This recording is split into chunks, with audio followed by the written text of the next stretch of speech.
Europe Matin. Dimitri Pavlenko. L'innovation sur Europe 1. Bonjour Anissa Mbida. Bonjour Dimitri, bonjour à tous. Alors pour sauvegarder ces données, on connaît les disques durs, les cartes mémoire. Un nouveau support suscite de plus en plus d'intérêt, le diamant. Alors qu'est-ce que ça veut dire? Qu'on va stocker des informations dans une pierre précieuse? Exactement, on pourra conserver ses photos, ses vidéos, je sais pas, son contrat de mariage directement dans le diamant de sa bague.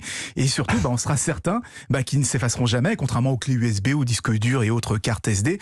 Parce que c'est le problème de tous les supports de stockage actuels. Leur matériau finit toujours par s'abîmer. Même les CD-ROM qu'on a annoncé capables de durer pendant 200 ans.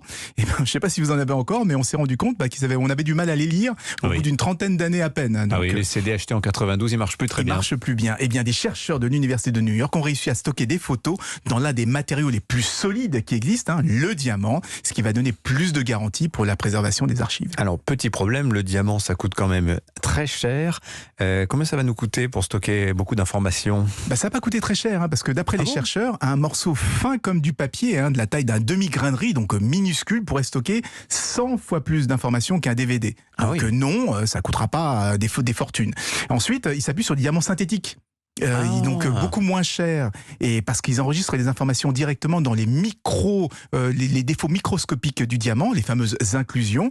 Et donc plus il y a d'impuretés, vous savez que le moins le diamant a de la valeur. Or ils utilisent ces impuretés pour stocker des informations, donc ça sera pas aussi cher qu'on imagine. Mais la tendance n'est-elle pas plutôt de tout stocker en ligne, dans le cloud comme on dit? Oui, mais ce fameux cloud, comme vous dites, en bout de chaîne, il y a quand même toujours des disques durs, des mémoires qui ont une durée de vie limitée, qu'il faut sans cesse renouveler pour être sûr de rien perdre. Mais si on veut laisser une capsule temporelle aux générations futures, on a besoin d'un support numérique qui résiste au temps. Et en la matière, le diamant est plutôt bien passé puisque le diamant est éternel.